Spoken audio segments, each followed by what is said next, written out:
Amerzone. Oh. So yeah, menu looks very old. What options we got? Volume and rotation? I don't know what rotation is, but I guess we'll find out and go from there. So let's let's hop in and see what this is all about, shall we? Whoa. Yeah, old.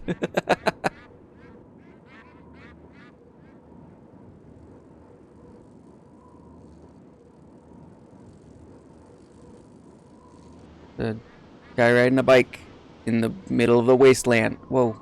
Tower in the back. You can kind of see that. I mean, you could already tell it's old, but I don't know how old this is. I should have looked and seen when it originally came out. We'll see how this goes. You're the journalist, aren't you? Voice I gave acting. him your letter the other day. He's probably read it. He received another letter this morning. I put it in his mailbox. It was a letter from the museum. Ah, letters from the museum. They always mean trouble. Maybe you could take it to him. He has trouble moving around, you know. He's an old man. Well, you see what I mean. If you want my advice, you should see a doctor. Well, that's what I think. I'm sorry, the voice acting is just funny to me. The character models are very yeah, old game. All right, well, movement smooth. I assume that means I can't move and I can go that way. Okay, well, let's head that way. Wait, where's the tower? Is the tower that way? I can't see. Oh, yep, there it is. Wow, this is barren. Ooh, what's this? Can I look at the tower?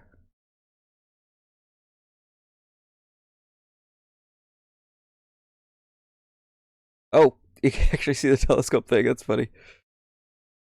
Wow, the flat image. All right. Let's get to the tower. Is that a tower? Looks like a very small prison.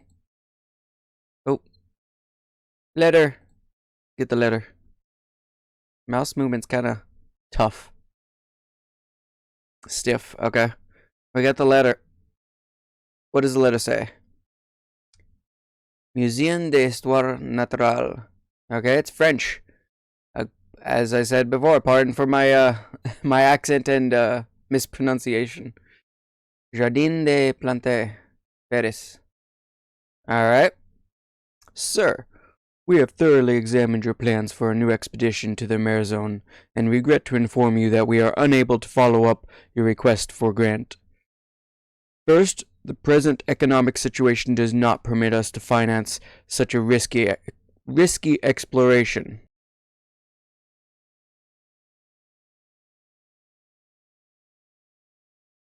Second, my colleagues and I are of the opinion that, unfortunately, you still have not abandoned that empirical fallacy which, formerly, was at the root of the dispute between you and the museum. This venerable institution, which I now have the honor of representing, still recalls that bitter disappointment and mockery in the scientific world. In consequence, to the findings of your first expedition in 1936, which at the outset we were weak enough to support. Like my honorable predecessors did back then, I would like to warn you against the dangers of undertaking in which adventurous fantasies supplant strict scientific rigor. Edouard Mulot, curator. Okay. So he wants to take an expedition to Amerzone, and they're saying, no, it's a bad idea. You screwed up the first time, we don't want you screwing up again. Okay. Well, let's go let him know that's the case. Why is there a giant anchor here? Over here. Anything? There's probably not much for me to see yet. It's how these games start. They're like, got to get the story stuff out first, and then you can get to a place where you can explore. So let's go inside, shall we?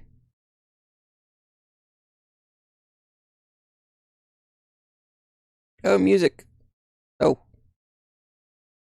I can take the sledgehammer. Alright. What's this? Zoom in. Holy crap, it's dark. I don't... Okay. Hello? Oh. Oh, okay. It's just too dark for me to do anything. Okay. Yeah, like I said, not much exploring yet. We'll get there. Wiki. Let's go upstairs and see what's going on. Hello, dude.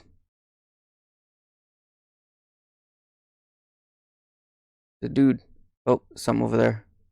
Oh, there's something here too. A picture of a woman. I can't read the name. I have no idea who that is. 1933. Looks like a native of some sort with the face paint. Okay, what's over here? Tea. Let's make some tea. What's this? I got 2 more papers. Alright, what do we got? Whoa, okay. I'm gonna try and read this. Mission in Puebla, April 12th, 1998.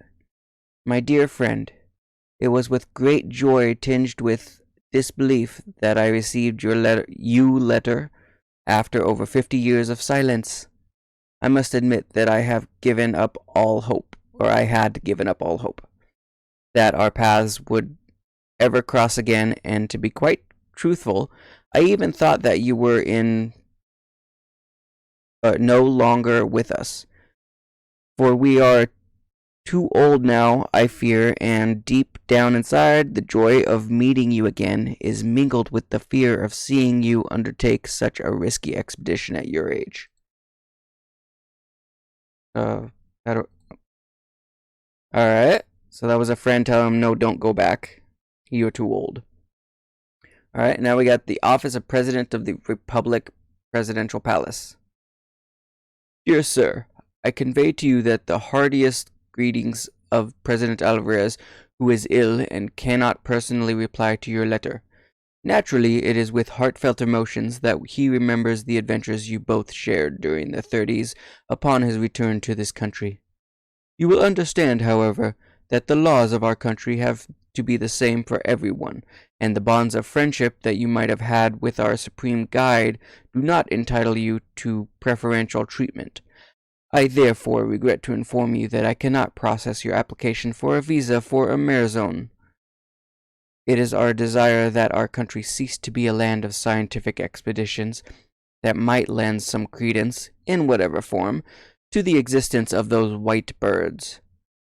This Indian mythology, like all others similar to it for that matter, contributes towards maintaining our native fellow citizens in a mindset that is incompatible with the forced marches that our country has undertaken towards progress and modernity.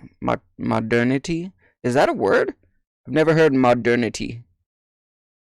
We trust that you will understand our position and thank you. Colonel Garciello, attached to the office of the President. Nobody wants him to go. Do you want to go, old man? Old man? You Whoa. are a journalist, aren't you? Yes. Amerzone? Amerzone? Amerzone? Too late for me. Too late. It's all over for me. I am no longer in good health, my friend. It's a pity, but what can I do? In any case, Amerzone, all that. No one ever believed me, so... After all those years, it's incredible. The egg. The egg. The egg. It's still alive. Alive. Yes. I had planned to take it back over there to Amerzone. My expedition was ready, had it all planned out down to the smallest detail. But now, it's all over. I have no strength left. I have no strength left. You must go for me. You must go. Take the egg back. Take the egg of the white birds back to Amerzone. I beg you, please. Am I gonna watch this guy die? Did I just... Did I just watch him die? What the hell? Hello? I think I just watched a death. Oh, okay. I'll come over here. Oh. Can we call someone?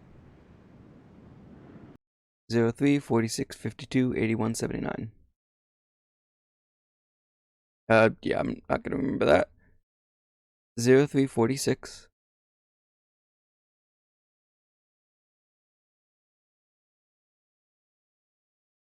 Am I clicking it?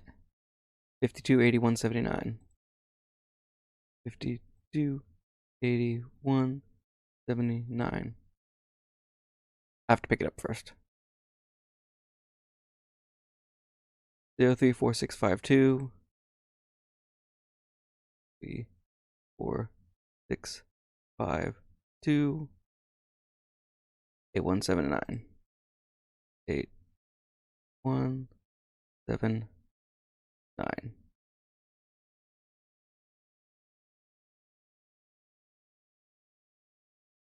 Okay. It was worth a try. Can I go up? Where's this egg? Spin it. Yeah. Okay. Where's this egg that I'm supposed to take? Aw, bug. I don't want a bug. Caphardus horribilis. Yes, definitely horrible. I thought it was going to move because it lagged a little bit. Alright. Oh. The hell? Did I take that? Yeah, I took that. What is this? Journey to the Amerzone. Okay. Just a book. Okay. So quiet. I don't like how quiet it is. Okay, I can go up. I can look at the book again. Let's see what this is.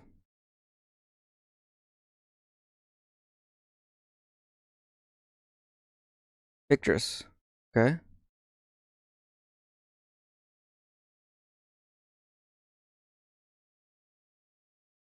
There's 2 pictures.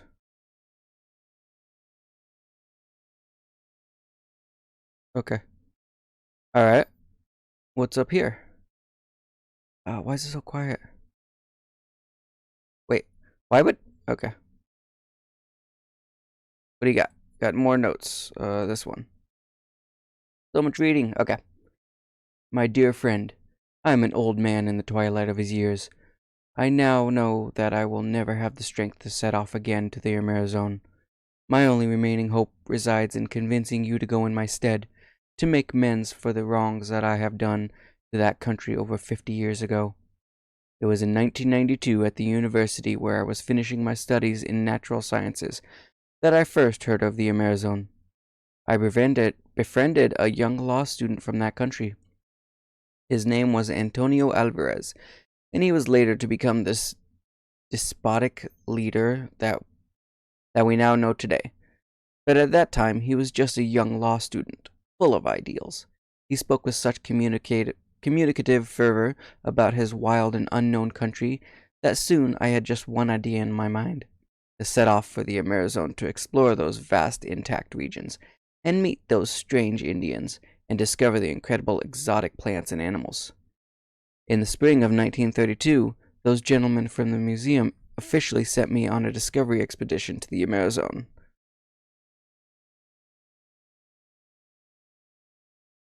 To make an initial inventory of its fauna and flora.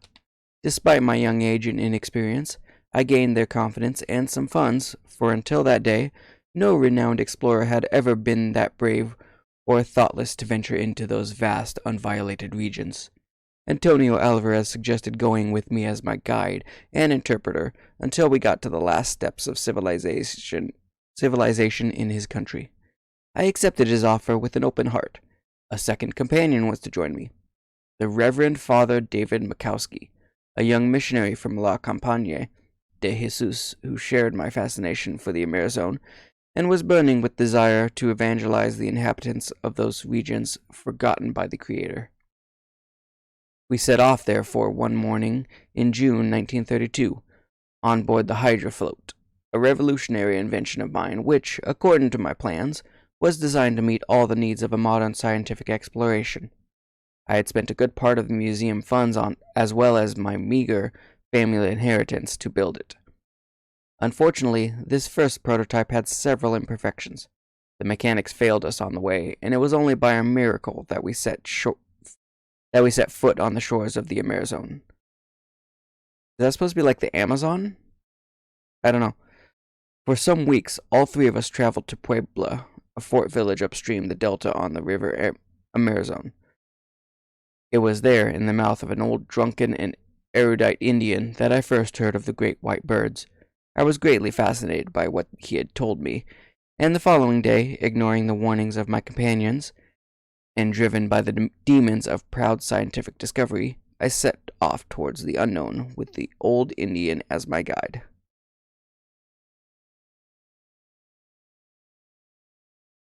Oh, Jesus, there's more! They were a proud people, deprived of that fearful deference that the explorer usually finds in those primitive people, who have never seen a white man.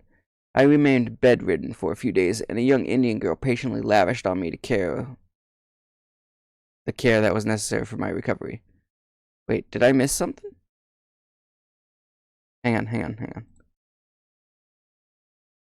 Okay, no, I guess not. 3 times a day her supple silhouette would stand out against the light of my hut door. She would kneel down beside my mat, gently raise my head to give me strange medicine to drink. She would then pierce my feverish eyes with her big, dark look, and then suddenly laugh like a child, her long brown hair sweeping my face like the careless caress of a light wind. My strength returned rapidly, but my nurse did not give up the care that she had grown accustomed to lavish on me. To tell the truth, we never left each other after that. Her name was Yakumani. I loved her, and she loved me. And the months that followed were the most beautiful of my long life. We spent long hours bathing and fishing under the river falls, and when the heat of the day was at its height, we would slide into the intimate, thick foliage of the riverbank away from the mocking glances of the rest of the tribe that gave favorable consideration to our relationship. The museum, my work, all that was quite far from my mind, I admit, and in the arms of Yakumani, the only existence I could imagine from then on was the simple and natural life of the Indians of the Amerzone. Yet a strange event would put an end to the sweet bliss in which we were plunged. One morning, while we were still sleeping, a young Indian boy that I did not know arrived in the village. He was welcomed with cries of joy and great display of affection. Yakumani signed me to get up and to watch what was happening through the branch walls of our hut. The young boy, I recall, had a very serious look on his face. He was carrying a big canvas bag fastened to his shoulder with leather straps.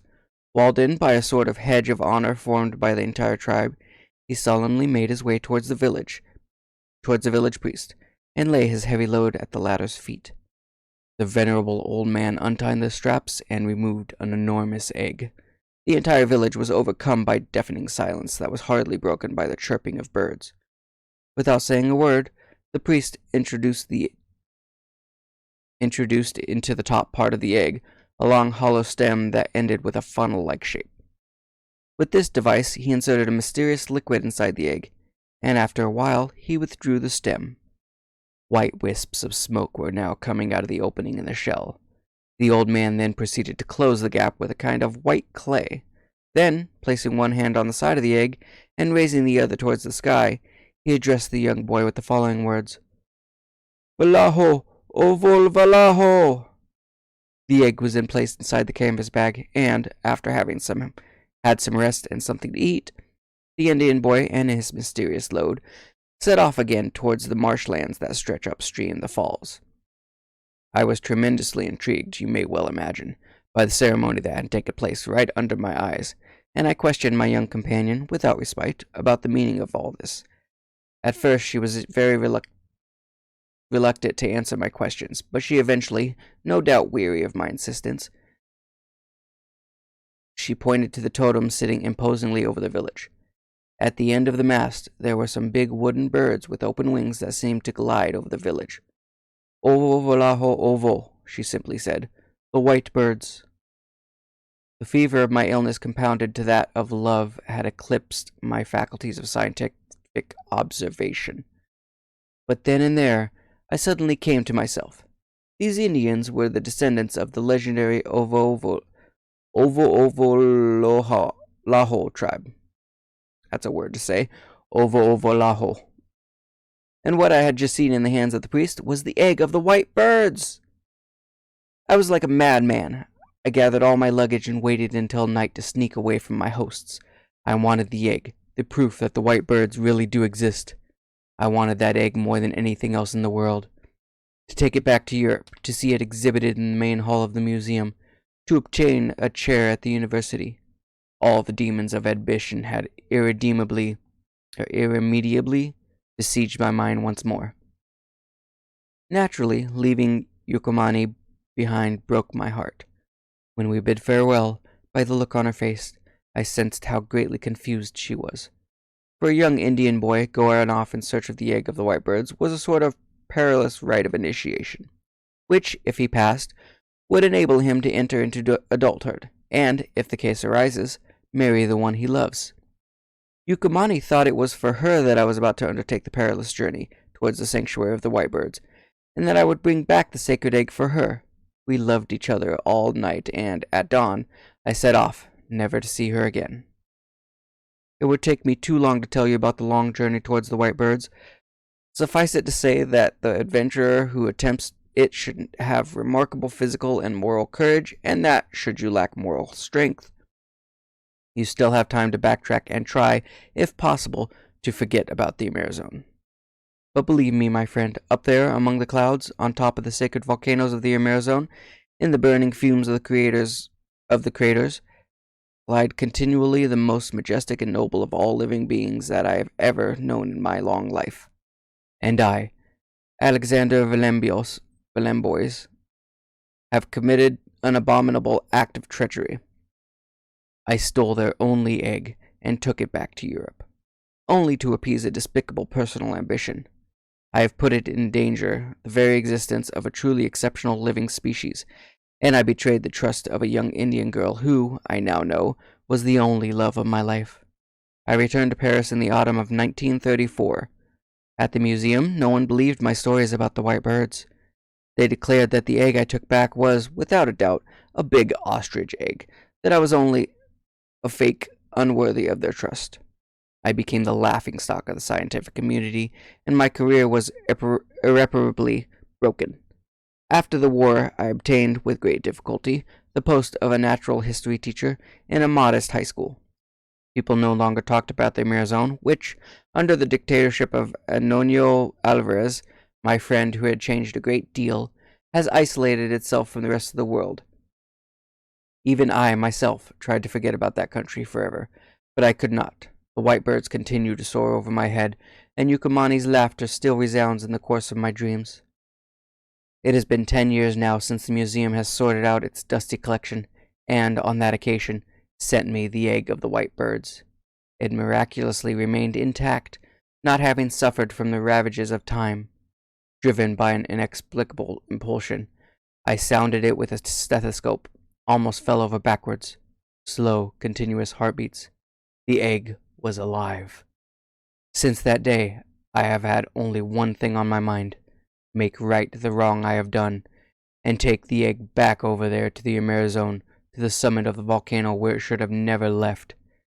In the meantime, I have put it in a safe where it will now have fresh, constant temperature that is propitious to its lethargy.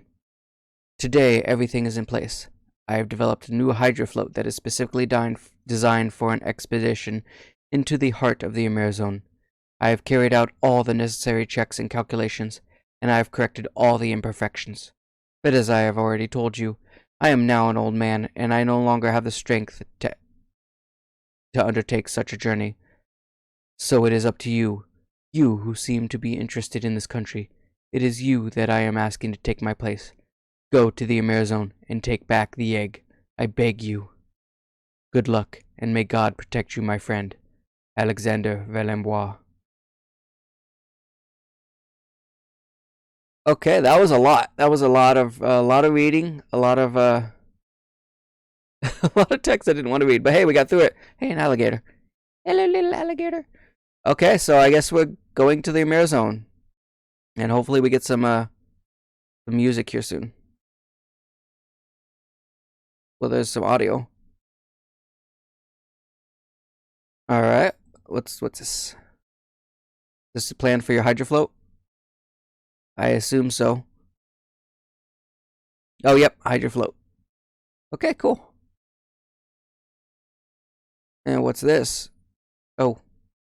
Shh, TV.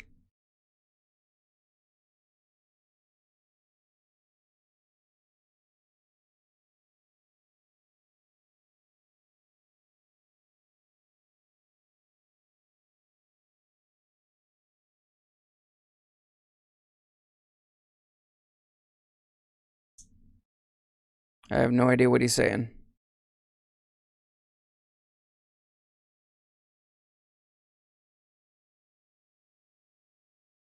Is he a dictator? Making some kind of announcement? Okay, I have no idea what that was.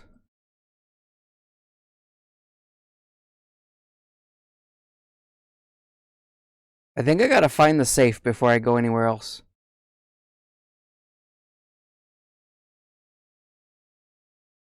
Okay. I can't do anything here. Alright, let's go find this safe. Because I guess the egg's in the safe. Where is your safe?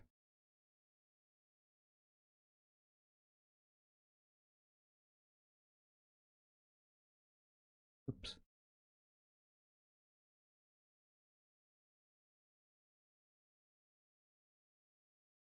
Wait, because I don't have anything here to help me in here.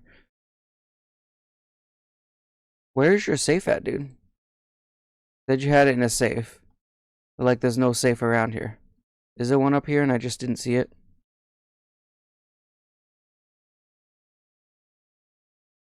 Oh, that's the bug. There's these.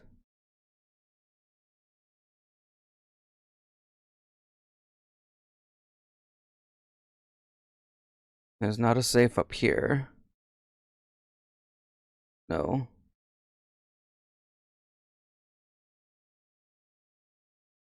So is it up here?